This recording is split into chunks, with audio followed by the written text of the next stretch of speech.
Oi, que legal ter você aqui, especialmente hoje, porque eu vou falar sobre um assunto que eu gosto bastante, que é o DNA, né?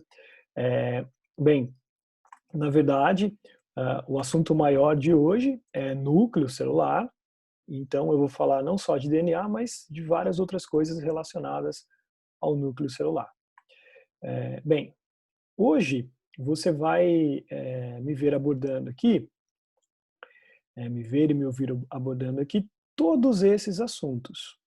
Estrutura, morfologia e função do núcleo celular, estrutura, morfologia e função do DNA especificamente, a diferença entre cromossomos, DNA e genes, a estrutura, morfologia e a função dos principais tipos de RNA e ainda, num outro momento, num outro vídeo, eu vou falar sobre um outro assunto relacionado ao núcleo celular, que é a expressão gênica. Só que esse é um assunto um pouco mais delicado, muito, muito importante, e ele merece uma atenção especial. Então eu vou reservar esse assunto, né, que também é relacionado ao núcleo celular, para um outro momento, um outro vídeo que estará disponível aqui no canal. Assim como também ciclo celular e divisão celular, tanto mitose como meiose, eu vou deixar para falar num outro momento, num outro vídeo ainda. Tá? Então, bora lá ver essas informações iniciais sobre a estrutura, morfologia e função do núcleo das nossas células. Bem, então eu começo te falando aqui sobre quem é esse núcleo celular. Né? O núcleo das nossas células, ele basicamente é uma região da célula em que nós encontramos algumas moléculas, diferentes tipos de moléculas, e são moléculas muito importantes porque elas representam o nosso material genético. Né? Aquele material genético é o nome dado, né, genericamente, a moléculas que guardam uma informação que permite às nossas células realizarem várias das suas funções. Então, esse núcleo celular é esse local onde nós encontramos esse material genético, o qual ele é formado por DNA, representado, né, por DNA, RNA, e ainda nós temos várias proteínas associadas a esses dois tipos de moléculas. Esse núcleo celular, ele é delimitado, ele é circundado por uma estrutura membranosa. Na verdade, nós temos uma estrutura que é dupla, formada por uma dupla membrana, né? E essa dupla membrana ela é porosa. Então, essa dupla membrana porosa, que eu estou me referindo aqui, ela nada mais é do que o envoltório nuclear, a membrana nuclear, também chamada de carioteca. Né? Três nomes para a mesma coisa. Qual que é a função desse núcleo celular? A função dele é organizar, entendo o material genético, ele consegue organizar todas as funções celulares. Ele é o centro organizador de todas as funções das células, através do controle que ele realiza na produção de proteínas. Proteínas essas que vão realizar todas as funções da célula, vão permitir a ela se nutrir, produzir as suas substâncias, se dividir, crescer e assim por diante. Então, consequentemente, a gente vai ter esse núcleo celular participando do controle daquela célula, a célula vizinha faz a mesma coisa, então a gente tem um controle de um tecido, de um órgão, e assim a gente tem, consequentemente, o controle do metabolismo do organismo como um todo. Vale aqui destacar, já desde o início, duas observações importantes. A primeira delas é que nem sempre esse núcleo celular está localizado no centro da célula. Tá? Além disso, então, ele pode, né, consequentemente, estar mais deslocado para uma região mais periférica dessa célula. Uma outra coisa importante, a segunda observação, é que normalmente o formato desse núcleo ele acompanha o formato da célula. Então, se eu tenho uma célula que ela é tipicamente achatada, né, uma célula de epitélio escamoso, esse núcleo tende a ser achatado. Se eu tenho uma célula como a fibra muscular, que ela é, como o próprio nome já diz, no formato de fibra, esse núcleo também vai acompanhar esse formato. Se ao invés disso eu tenho uma célula que é esférica, o núcleo tende a ser também esférico. Muito bem. Aqui então eu trago uma primeira imagem, que é só uma figura, né, referente então a esse nosso núcleo celular, e esse núcleo celular, como vocês podem observar aqui, ele é circundado por uma membrana que é a nossa carioteca. Tá? É o envoltório nuclear, as duas membranas e as regiões aqui dos poros. Internamente a esse núcleo, a gente tem o nosso material genético, que aqui nessa figura está sendo representado por esses termos, né? Eu e heterocromatina. Né? São duas formas diferentes que nós temos o nosso material genético. São duas formas diferentes de cromatina. E aqui uma região mais específica desse núcleo, que é o tal, desse tal de nucleolo. Como assim, né, Paulo? É o núcleo do núcleo? É mais ou menos isso. Tá? Vamos ver características de cada uma dessas estruturas agora com mais detalhes. Pois bem, aqui uma foto de microscopia eletrônica mostrando para você toda uma estrutura nuclear organizada, em que nós temos delimitando esse núcleo a carioteca, né, a dupla membrana, com poros já evidentes em vários pontos dessa carioteca. Uma informação extra nessa imagem é que essa membrana nuclear ela faz uma extensão para o meio citoplasmático, dando origem a uma organela citoplasmática, que é o nosso RER, o retículo endoplasmático rugoso. Cada um desses pontinhos aqui que dão esse aspecto granuloso são ribossomos. Cada um deles é um ribossomo. Então nós temos sim ribossomos espalhados na superfície externa da membrana nuclear, muitos ribossomos, assim como nós também temos fixos, né, espalhados aqui no RER, esses ribossomos. Para quem quer se inteirar um pouco mais sobre essas organelas citoplasmáticas, veja o meu outro vídeo aqui no canal que fala sobre isso, né, sobre não só o RER, mas as demais organelas citoplasmáticas mais importantes de uma célula animal típica. Tá? Muito bem, aqui então a gente tem o material genético espalhado nesse núcleo, temos uma região cinza clara, menos eletrodensa, e uma região cinza escuro mais eletrodensa. O que significa isso? Tudo isso é material genético, é DNA, principalmente, né? Tem RNA e a proteína. Esse cinza claro, ele representa a nossa eucromatina, como está sendo assinalado aqui na figura. Esse tipo de cromatina, esse tipo de material genético, ele é menos denso, ele é menos empacotado, ou seja, o DNA está mais livre. Por quê? Porque ele está ligado a um número, uma quantidade menor de proteínas.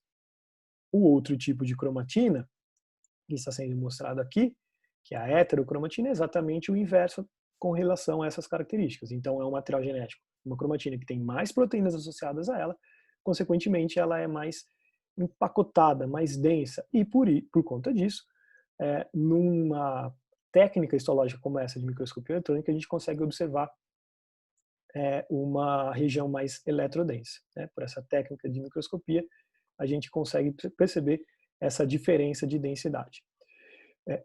Além disso, pelo fato desse material genético, a heterocromatina, ter mais proteínas, algumas dessas proteínas conseguem permitir que esse material genético fique ligado na membrana, na superfície interna dessa carioteca, da membrana nuclear. Então, consequentemente, é comum nós observarmos uma maior quantidade da heterocromatina na periferia do núcleo e a eucromatina na região mais central. Aqui em destaque, o nosso nucleolo, eu vou descrever sobre ele daqui a pouquinho, e além disso a gente já consegue até observar a região organizadora desse nucleolo. Né? Em português ROM, em inglês NOR, são dois nomes, duas siglas conhecidas, famosas, associadas ao nucleolo. Bom, então, quem é esse tal de nucleolo? Vamos começar por ele. Né? Esse nucleolo ele é constituído por DNA, por RNA ribossomal e ainda muitas proteínas associadas. Então, esse DNA que está aqui é um DNA que dá origem ao RNA ribossomal, tá? E então, consequentemente, esse nucleolo ele tem uma associação íntima com os ribossomos, né? Qual que é a função desse nucleolo? Aqui, ó, é um local onde a gente apresenta, possui e processa esse rRNA, esse primeiro R, né, do RNA é de ribossomal, ribossômico. Então há um processamento desse RNA ribossomal e a produção, a síntese de algumas subunidades ribossomais também. Então, em resumo, os ribossomos são produzidos pelo endonucleol. Segunda estrutura importante, o poro nuclear. O poro, ele é uma estrutura fixa na membrana nuclear, na carioteca.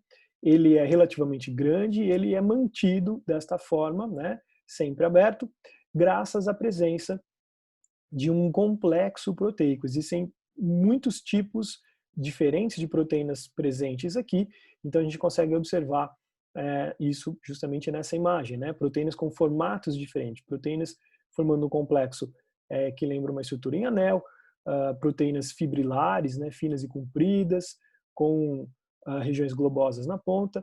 É uma estrutura complexa que permite a constante manutenção desse canal de passagem de moléculas. As moléculas são capazes de passar por dentro desse canal, né? Daí o termo poro. Então, olhando isso numa foto, na realidade, o que nós temos? Aqui, então, eu tenho, mais uma vez, uma fotomicrografia, uma microscopia, uma foto de microscopia eletrônica, mostrando a carioteca e aqui as regiões onde eu encontro os poros. Justamente nesta imagem, a gente consegue perceber que, nesse momento em que essa imagem foi obtida, aqui estava ocorrendo uma passagem de moléculas do núcleo para o citoplasma. Isso acontece graças à presença desses poros. A gente também observa, a gente tem, né, a passagem de moléculas do citoplasma para o interior do núcleo das células, também através desses poros. Existem muitos poros, essa foto de microscopia é de microscopia eletrônica de varredura, em que nós podemos observar, através de uma técnica que preparou esse material, esse núcleo celular, para uma técnica de criofatura, em que ele foi congelado, a gente pôde observar aqui fixamente a presença de vários e vários poros que existiam na membrana dessa carioteca. Tá? Muito bem, uma outra estrutura importante do nosso núcleo celular é a cromatina, como eu havia já adiantado. Ele corresponde a um DNA empacotado, né, condensado, e que ele pode ser de dois tipos, ou a eu ou a heterocromatina. Então aqui, formalmente, a eucromatina corresponde a um DNA menos, né, condensado, porque está ligado a uma quantidade menor de proteínas, então o DNA mais livre e, consequentemente, ele consegue estar ativo. O que significa isso? Ele permite, né, a realização da expressão gênica. Como eu havia iniciado a minha conversa com você, esse assunto eu vou tratar num outro vídeo. Assim como a heterocromatina corresponde ao oposto, a um DNA muito condensado, em muitas proteínas a expressão gênica não é possível, então nós chamamos esse DNA de material genético inativo. Uma forma pode ser transformada em outra, à medida em que há necessidade da célula. Então, uma eucromatina pode ser transformada em uma heterocromatina e vice-versa. Pois bem, nesse momento eu acho válido fazer essa pergunta, né? O que é esse material genético? Ora eu falo DNA, ora eu falo RNA, falo em expressão gênica, expressão de genes. Então, pois bem, né? O material genético ele é representado por genes? Ele é representado por DNA? Né? O material genético não é nada disso, né? É representado por cromossomos? E aí, o que é o material genético? Esses termos são referentes às mesmas coisas ou são coisas diferentes? Vamos lá. Então, começando com a definição de gene. Eu trago para você 3 definições para poder discorrer um pouco sobre isso. Uma definição mais antiga, em vermelho, para ser evitada, né? Uma definição menos antiga, que ainda é aceita, mas quem é mais da área, quem quiser utilizar uma definição, uma terminologia mais precisa, deverá utilizar essa que está aqui em verde, né? Então vamos lá, houve aqui uma evolução, né, de conceitos a partir do momento em que as informações foram sendo aumentadas, o conhecimento foi aumentando em relação a esses genes. O que nós temos aqui? A definição mais antiga trazia para a gente, isso aqui é da década de 80, começo da década de 90, é um trecho, o gene então era considerado um trecho da molécula de DNA, né, um fragmento, um pedaço mesmo, que guarda informação para a produção de uma proteína. Esse era o antigo dogma central da biologia molecular, né? Hoje a gente já sabe que não é exatamente assim, é mais complexo. Com o avanço tecnológico, nós descobrimos, através de sequenciamento de DNA, que o gene, na verdade, ele era um trecho da molécula de DNA que guardava informação para a produção de uma ou mais proteínas, né? Isso como resultado de um processo chamado splicing alternativo de alguns genes. Bom, hoje nós sabemos um pouco mais e a definição atual e correta de gene é que o gene é um trecho da molécula de DNA e guarda informação para a produção de um ou mais tipos de RNA. Quando eu citei aqui dogma central, né, aquele pensamento central da biologia molecular, começou a ser estabelecido lá na década de 70, nós pensávamos que o DNA ele era utilizado pela célula para a produção de um RNA e este era utilizado para a produção de uma proteína. Isso ainda continua valendo, mas existe uma diversidade maior em relação a isso, em que nós podemos observar alguns genes, alguns trechos de DNA que guardam informação para a produção de uma molécula de RNA, mas esse RNA, né, ele foi transcrito, ele foi produzido, mas ele não é traduzido, ele não gera uma proteína. Tá? Então existem exceções a essa regra, por isso que essa definição atual leva em consideração isso. Muito bem, então, definido o que é um gene, vamos para o cromossomo. Então, qual que é a relação, né, de um cromossomo com um gene? Definição de cromossomo é a forma mais condensada de todas da molécula de DNA. Então, eu tenho DNA, que pode ser condensado em eucromatina, que pode ser mais condensado ainda em heterocromatina.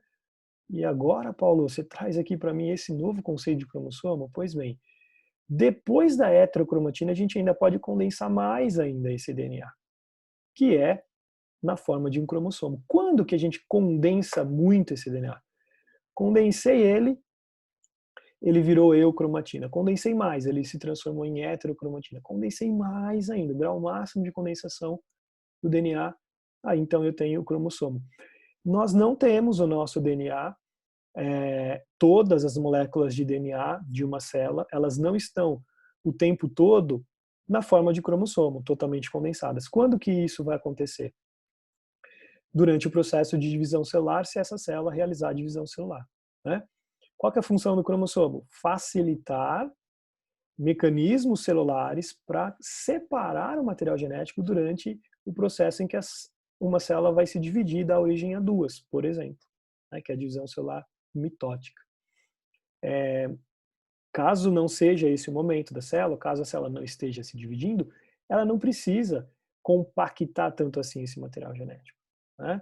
Esse material genético, então, fica menos compactado, menos condensado. Fica como? Parte dele fica heterocromatina, parte dele fica na forma de eucromatina. Aí talvez você esteja se perguntando, mas eu posso ter parte dessas moléculas de DNA naquela forma clássica que eu costumo ver, dupla fita? Algumas dessas moléculas, sim. Todas não. Porque se todas elas estivessem totalmente descondensadas, nós teríamos que ter um espaço muito grande no núcleo da célula.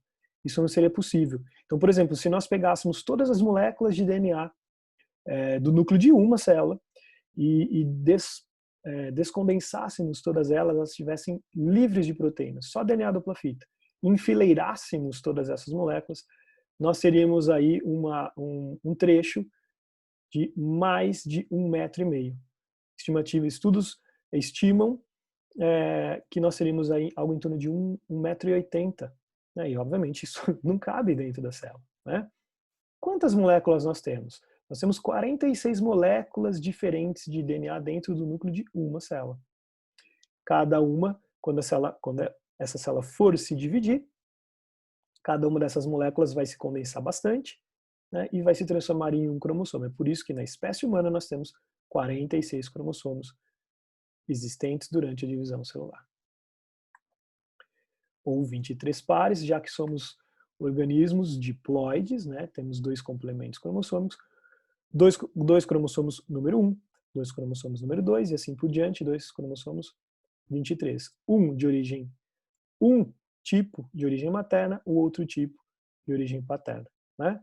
Pois bem, aqui então nós temos uma imagem que ilustra esse nível de condensação, esse processo de condensação cromossômica, em que eu começo aqui com a dupla fita de DNA, né, totalmente descondensada, uma molécula muito comprida, porém muito estreita, muito fina.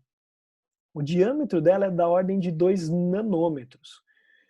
E aí, essa molécula, ela precisa ser empacotada. E aí ela começa a ser enrolada em proteínas que são conhecidas, né? Tem um nome específico para isso aqui, eu já vou comentar daqui a pouquinho. E aí, esse DNA ele começa a dar voltas aqui, como se essas proteínas fossem um carretel e o DNA fosse uma linha enrolando nele. A gente consegue dar aqui cerca de 2 voltas da dupla fita de DNA em uma dessas estruturas aqui, e isso segue sucessivamente muitas vezes. Consequentemente, eu encurto essa molécula de DNA, né? Mas eu torno ela mais espessa. De 2 foi para 11 nanômetros o diâmetro disso. Esse conjunto de DNA enrolado nessas proteínas, nós chamamos de nucleossomo, que é a forma mais frequente de encontrarmos o DNA no núcleo das nossas células. Aí, então, eu tenho nesse formato aqui, eu considero isso como uma eucromatina, esse material genético, né? Esse nucleossomo, esse popular colar de contas. Isso ainda pode continuar sendo condensado, sofrendo uma espiral sobre o próprio eixo, dando origem a essa estrutura que nós chamamos de solenoide. E aqui a espessura já aumentou para 30 nanômetros. Nesse caso, eu tenho então já uma estrutura que é conhecida como heterocromatina. Estou mostrando aqui para você que isso pode ainda sofrer um empacotamento ainda maior, formando essas alças, né? Também é uma heterocromatina mais condensada ainda, e a partir disso, então, eu tenho o cromossomo. Aquele grupo de proteínas que eu havia comentado nesse slide anterior, está representado nessa figura, por essas bolinhas e por esses círculos. Na verdade, é um grupo formado por 8 proteínas, que são proteínas parecidas, né? Formam uma família proteica chamada histona. Tá? Então, como são 8 tipos de proteínas, nós damos o nome a essa estrutura de octâmero de histonas, formando aquele clássico colar de contas. Além disso, para permitir que isso possa ser ainda mais condensado, desse segundo estágio para esse terceiro, a solenoide, a gente tem a adição posterior de outras proteínas não histonas, que vão conseguir então empacotar mais ainda esse material genético. Então, quanto mais proteínas eu adiciono nesse material genético, mais empacotado ele fica, mais escondido esse DNA fica, né? Por isso que ele não consegue promover a expressão gênica. A gente, nesse caso, não conseguiria utilizar esse DNA como um molde para a produção de uma molécula de RNA e este ser utilizado na produção de uma proteína e, enfim, expressar o código genético. Isso visto em uma foto de microscopia, nós teríamos essa situação, né? Aqui embaixo, para ficar mais simples. o nucleossomo, né, o colar de contas, menos, e aqui em cima mais condensado. Então aqui embaixo cada bolinha dessa é um octânio de histonas e o restante é a dupla fita de DNA. Muito bem, então, tendo dito tudo isso, eu agora vou te dar um pouquinho mais de detalhes sobre o gene, né? Então aqui eu trouxe como exemplo um cromossomo que é de número 22, né? O cromossomo 22 humano, na sua conformação tridimensional, perdão, aqui é bi, né, dimensional, encontrado no núcleo de uma célula que está em divisão mitótica, né? A célula vai realizar a mitose, então ela forma esses cromossomos. Peguei aqui como exemplo o cromossomo número 22. Aqui eu tenho um cromossomo e aqui embaixo eu tenho outro cromossomo, né? Então ele é composto de duas moléculas de DNA. Essa é uma molécula de DNA bastante condensada. Esta molécula de DNA ela é formada por uma fita dupla, que nós vamos ver daqui a pouco, e essa de baixo, idem. Reparem na quantidade dessas moléculas que formam o DNA, os tais nucleotídeos, 48 vezes 10 a sexta, né? Então, aqui dentro eu tenho muitas moléculas interligadas, vamos ver daqui a pouco o que significa isso. Olhando aqui um trecho mais específico desse cromossomo, uma região que se refere a 10% desse cromossomo, a gente encontraria algo em torno de 40 genes. Olhando para uma região específica, mais específica ainda, que represente 1% desse cromossomo, nós teremos, por exemplo, 1, 2, 3, 4 genes, essas regiões mais escuras em vermelho. E em cinza não seria gene. Aí a diferença. Então, tudo isso é DNA. Né? Um DNA que, nesse caso, está empacotado na forma de cromossomo. E existem regiões específicas desse DNA que eu chamo de gene, que remonta àquela definição dada anteriormente. Olhando para um gene específico, eu vejo então a minha dupla fita de DNA aqui, representada de forma bem simplificada, em que eu ainda tenho regiões específicas dessa sequência nucleotídica, né, dessa sequência de moléculas menores que são os nucleotídeos. Inicialmente aqui uma sequência reguladora, sequências reguladoras desse DNA, e regiões em vermelho, que eu chamo de exon, e regiões em cinza, que eu chamo de intron. O que difere o exon do intron? Não vou dar muitos detalhes sobre essas diferenças, porque são muitas e eu teria que me aprofundar muito nesse momento, mas, em linhas gerais, a sequência desse DNA, que é chamada de exon, é uma sequência de DNA que ela é utilizada como molde para a produção de uma molécula de RNA, a qual é utilizada como um molde para a produção de uma molécula de proteína, enquanto que os introns não são utilizados para essa finalidade. Então está aqui uma representação já bem me adiantando, né, e bem simplificada do que é a expressão gênica. Então a expressão gênica é um processo que envolve a transferência de informação do DNA para o RNA e deste para uma proteína, que é a molécula que vai agir de fato as nossas células realizando alguma função específica. Muito bem. Te trazendo um pouquinho mais de informações sobre isso, nós temos aqui, agora sim, finalmente, aquele clássico, aquela clássica figura, né? Aquela clássica representação da molécula DNA através da estrutura em dupla fita. Bom, o que nós temos aqui? Essa molécula de DNA, como eu havia comentado anteriormente, ela é formada por moléculas menores, chamadas de nucleotídeos, que, como vocês podem ver aqui, ó, que está sendo representado nessa imagem aqui embaixo, esses nucleotídeos eles se ligam entre si, formando o que nós chamamos de uma fita de DNA. Esse nucleotídeo, ele é uma molécula que é uma unidade básica da molécula de DNA. Nós temos esta situação em uma fita, nós temos essa situação análoga numa outra fita. Então, a molécula de DNA, você está podendo perceber que ela é complexa. Ela é fina, mas ela é comprida e ela é formada por unidades menores, por moléculas menores. Essa molécula de DNA, ela é quimicamente chamada de ácido nucleico, porque ela tem uma característica ácida e é encontrada nos núcleos das nossas células. Esse ácido nucleico ele é formado por nucleotídeos, né? Moléculas menores como essas aqui.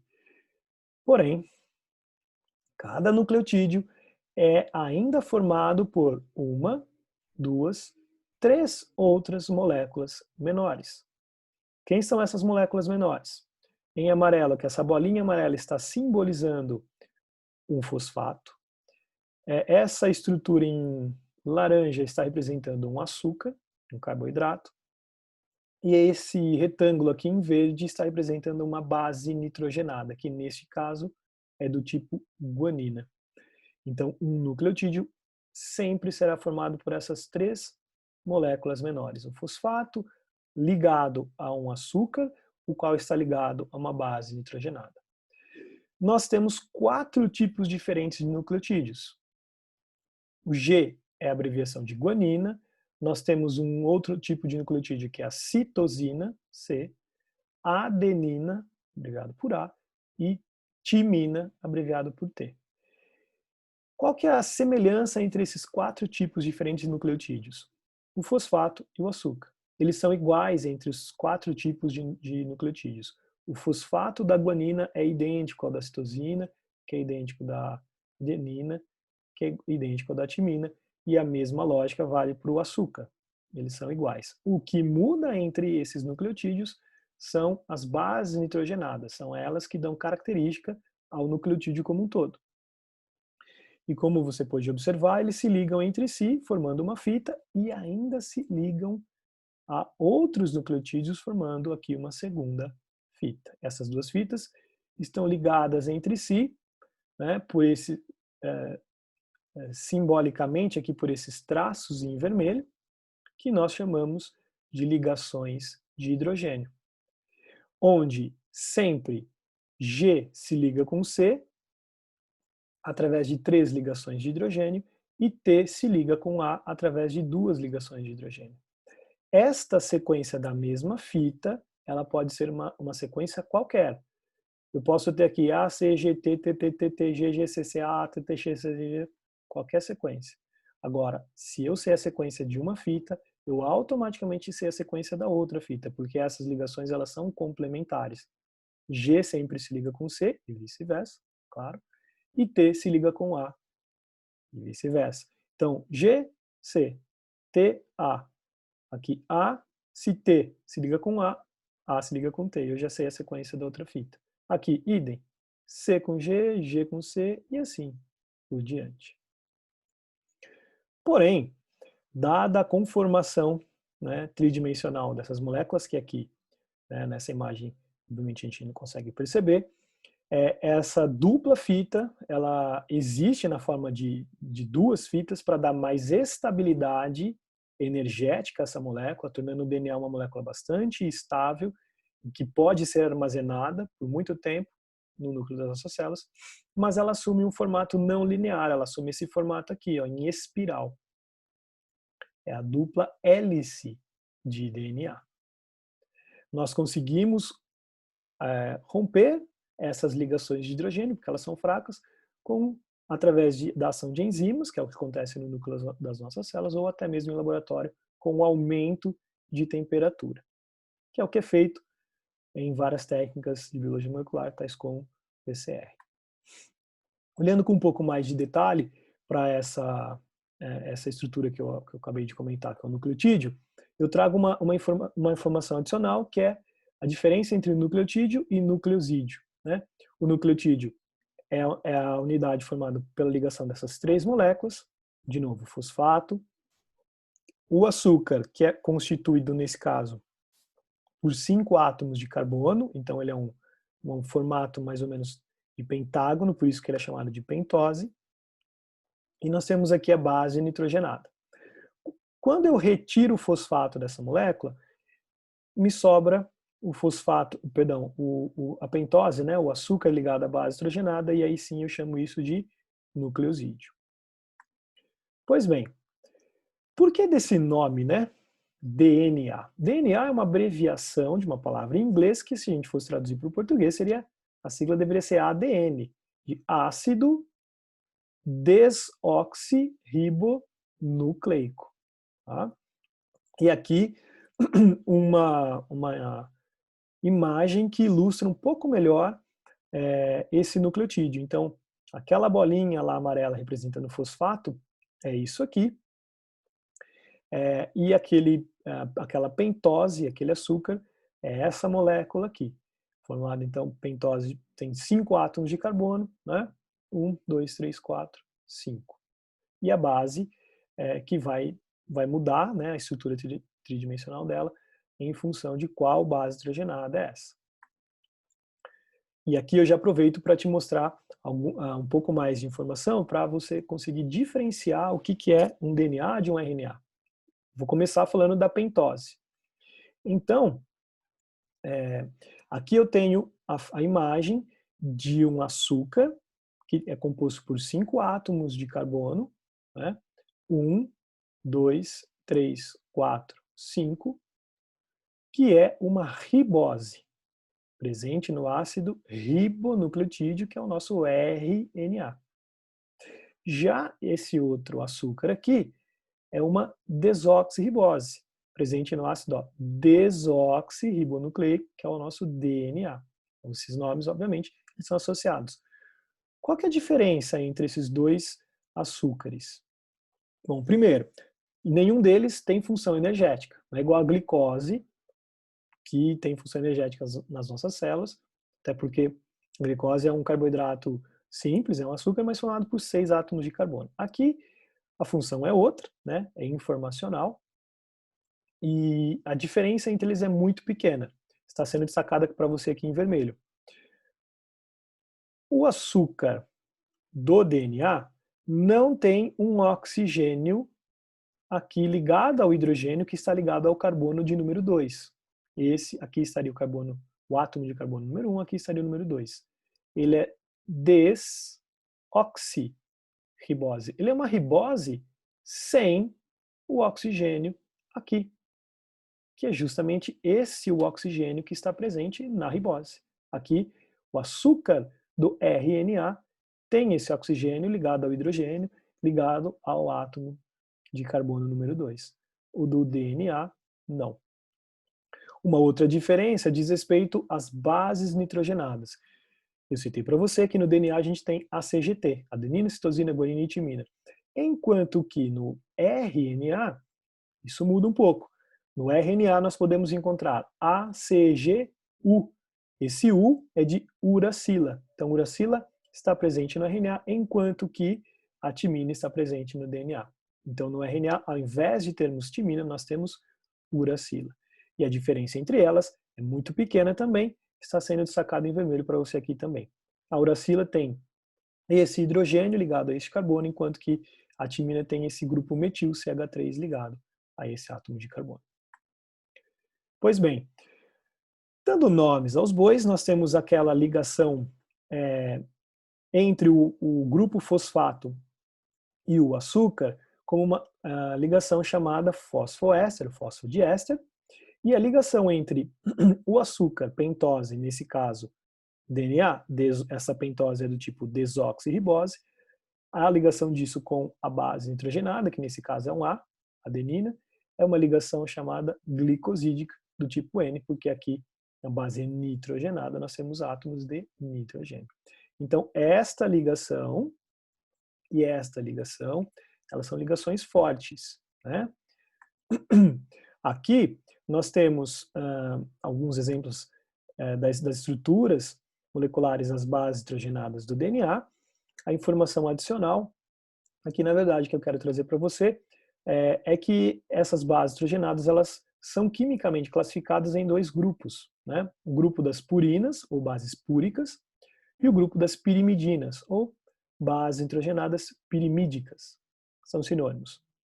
Adenina e guanina estão presentes no grupo, fazem parte do grupo das purinas, e timina e citosina, o grupo das pirimidinas.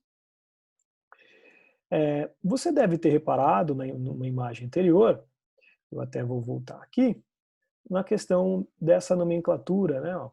5 linha, 3 linha. O que significa isso? Pois bem, e aqui em cima também, né? Nós conseguimos adicionar nucleotídeos nessa molécula pré-existente de DNA, mas apenas em pontos específicos. Onde? Somente na extremidade que nós chamamos 3', seja aqui, nessa fita da esquerda, aqui em cima, ou aqui embaixo, nessa fita da direita. Por que disso? Então, vamos lá.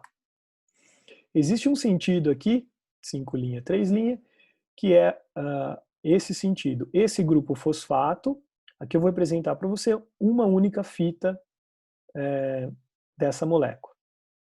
Aqui é um grupo fosfato que está ligado ao carbono de número 5. Esse carbono aqui de número 5 está ligado a esse de baixo 4, 3, 2, 1, formando então o nosso açúcar, né, a nossa pentose, que neste caso é uma ribose, então esta é, né, na verdade, uma representação da molécula de RNA. Veja aqui o oxigênio, né, ligado no carbono 2. E ao carbono número 13 eu sigo com a ligação de um grupo fosfato. Tá? Esse fosfato está ligado aqui em cima na posição 3'. Então é por isso dessa nomenclatura 5', 3'. Eu não consigo ligar moléculas aqui em cima, eu só consigo ligar aqui embaixo nessa hidroxila que está ligada ao carbono número 3'. Então é por isso que a adição é sempre no sentido de 5' para 3', seja de uma fita ou da outra. Aqui uma outra imagem representando para vocês ligações fracas, que são as ligações de hidrogênio, antigamente, né, chamadas de pontes de hidrogênio, 2 ligações entre A e T, 3 ligações entre C e G, que são esses traços aqui. Porém, você deve ter reparado que havia um sentido 5', 3' em uma fita e um sentido oposto na outra fita. Por que disso? Porque para essas duas fitas de DNA permanecerem ligadas entre si, através das ligações de hidrogênio, como estão sendo mostradas aqui, é necessário que essas bases nitrogenadas estejam próximas. Então, essas fitas, elas sempre estão em paralelo, uma ao lado da outra, mas uma está sempre de ponta cabeça em relação à outra. Elas estão antiparalelas. Se não fosse assim, eu teria fosfato, açúcar, base hidrogenada. Fosfato, açúcar, base hidrogenada. A base hidrogenada estaria aqui distante. Não haveria uma proximidade física para os átomos dessas duas bases hidrogenadas, nesse caso A e T, né, adenina e timina, não haveria uma proximidade entre elas para elas compartilharem, para os átomos que constituem elas, compartilharem os seus elétrons e realizar essas ligações químicas. Então, eu preciso ter essa base hidrogenada mais próxima. Mas aí, talvez você poderia pensar, poxa, mas então eu poderia ter uma virada de frente para outra, né? Mas a distância não seria possível mesmo assim. A altura, melhor dizendo, dessas bases hidrogenadas não seria a mesma. Então, sempre eu tenho uma fita de ponta cabeça em relação à outra. Uma imagem um pouco melhor, né, associando todas essas informações, eu tenho essa figura para te mostrar. Então, essa aqui é a representação de uma fita, onde eu tenho o fosfato, aqui o açúcar e a base nitrogenada desse nucleotídeo, que no caso é a adenina, ligado de novo aqui embaixo a um outro nucleotídeo, mas aqui está fazendo duas ligações de hidrogênio com a timina da outra fita. Para que essas ligações químicas possam ser feitas, eu preciso ter um ajuste aqui na mesma altura dessa base hidrogenada. Isso só é possível quando essa fita estiver de ponta cabeça. Aí a gente tem um matching perfeito aqui. Então, o sentido de uma fita é 5'. Se o sentido de uma fita for 5', 3', automaticamente o da outra, que está de ponta cabeça, é de cima para baixo, seria 3', 5'. E essas setas indicam as extremidades onde a gente conseguiria adicionar mais nucleotídeos em cada uma dessas duas fitas. Como eu havia comentado, essas moléculas elas estão em dupla hélice, então Aqui uma imagem para te dar essa ideia um pouco mais precisa, né, dessa curvatura que a molécula sofre. Aqui é uma outra forma de enxergar isso, mostrando que a gente tem fendas menores e maiores, sulcos menores e maiores nessa torção em espiral da dupla fita de DNA.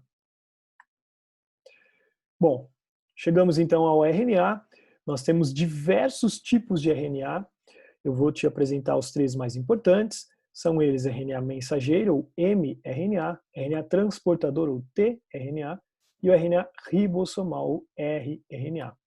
Esse RNA mensageiro, diferente do DNA, ele traz uma mensagem, né, para a célula, do núcleo para o citoplasma, que é uma mensagem para a produção de uma proteína. Ele, como vocês estão podendo ver na imagem, que ele é uma molécula fita simples.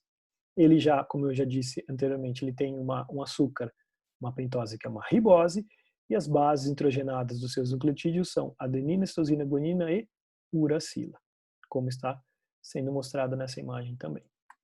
O tRNA, o RNA transportador, como o próprio nome já diz, ele tem a função de transportar quem? Uma molécula um tanto quanto diferente dele, que é um aminoácido. Esses aminoácidos são moléculas que são utilizadas para a produção de uma proteína. E ele tem um formato bem diferente daquela fita simples. Ele tem esse aspecto aqui em forma de cruz. Esse RNA transportador se liga numa região específica dele a esse aminoácido e é capaz de transportar, então, esses aminoácidos pelo citoplasma das células. Tá? Na aula de expressão gênica eu vou comentar sobre sobre códon e anticódon. E por fim, o nosso terceiro e último tipo principal de RNA, o ribossômico. Este pode se apresentar de diferentes tamanhos e formatos, principalmente dependendo do tipo de ser vivo, né? Dependendo de se é um organismo procarionte, como uma bactéria, ou eucarionte, como são as nossas células. Nós podemos ter RNAs ribossomais pequenos ou grandes. Sabemos então que eles sempre serão presentes tendo função estrutural dentro das unidades ribossomais. rRNA ligado a várias proteínas aqui.